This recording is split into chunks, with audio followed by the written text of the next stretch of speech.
semua patungan berlima untuk kita sewa apartemen. Apartemen tersebutlah yang kita jadikan kantor kita pertama kali. Itulah awal kami memulai perjalanan kami dengan tujuan yang satu juga kita nggak tahu apa, yang pasti ya namanya gamer lah ya, cuma tahunya mobil enak. Itu aja sebenarnya mimpi kita waktu itu. Sampai pada tahun 2013 saya pribadi mulai trading secara individu. Saya mulai interest untuk benar-benar ke tradingnya, bukan ke bisnisnya. Dan saya mulai, ya biasa lah ya, kalau orang awal trading gimana sih? Ada istilahnya beginner's luck ya. Beginner's luck terjadi di saya juga. Dari modal 5 juta, berkembang jadi 10 juta, 10 juta jadi 20 juta, 20 juta jadi 50 juta. Saat mencapai 50 juta, yang terjadi adalah saya tambahin 20 juta lagi.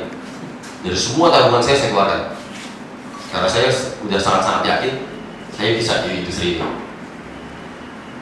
Dan saat saya tambahin 50 juta lagi, ada yang tahu kira-kira apa terjadi? Habis. Ludes semuanya dalam waktu 1 jam. Persis lah. Dan akhirnya saat ludes, di sini ada saksi hidupnya ya. Saya mengurung diri selama 2 minggu.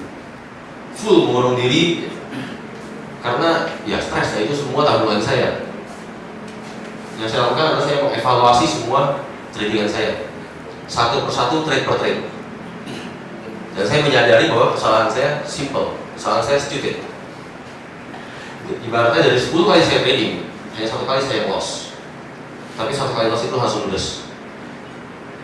Dan sejak itulah saya ubah semua tradingan saya dan bertahan hingga saat ini. Pasti semua sama-sama tahu ya, satu fakta yang kita semua pasti tergiur. Dan bahwa memang forex ini menjanjikan keuntungan yang sangat menjanjikan. Dan bila kita memang bisa, katanya. Betul ya? Dan itulah juga yang menjadi mimpi saya saat itu. Mimpi yang seperti mayoritas orang ya, trading for living. Itu menjadi mimpi saya juga saat itu. Dan saya saat sudah melakukannya, saya mulai mengeluarkan kepada teman-teman saya yang lain. Saya mulai ya dikit-dikit ngomongin forex, dikit-dikit ngomongin forex.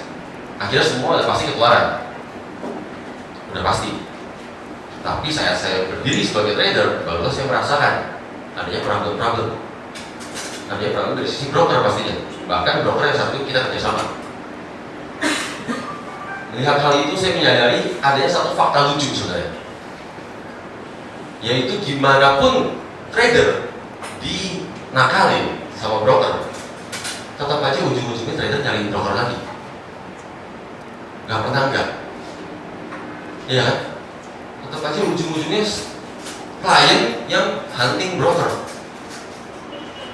dan tetap mencoba ini, mencoba itu, terbujuk dengan private broker.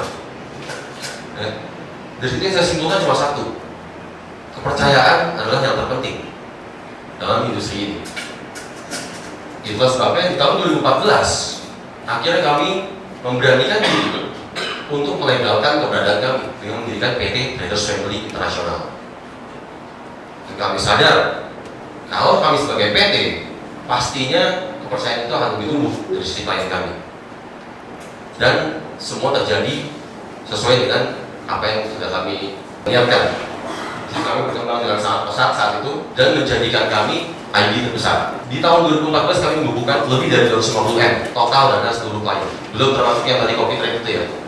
Kalau copy trade itu seluruh dunia saya nggak bisa hitung ada berapa. Dari situ sendiri kami sadar kami sudah menjadi terbesar.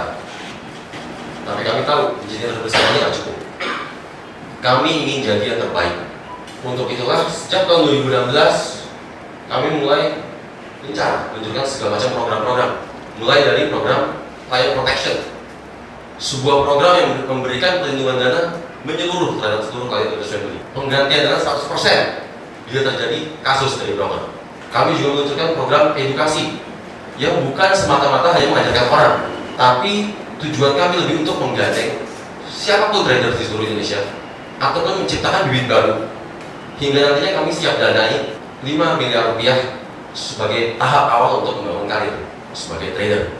Dan akhirnya pada hari ini di tempat ini kami meresmikan kantor cabang pertama kami yang akan dipimpin langsung oleh Mega Mulyana dan Poppy Susanti cetakan original langsung dari Gardus Family.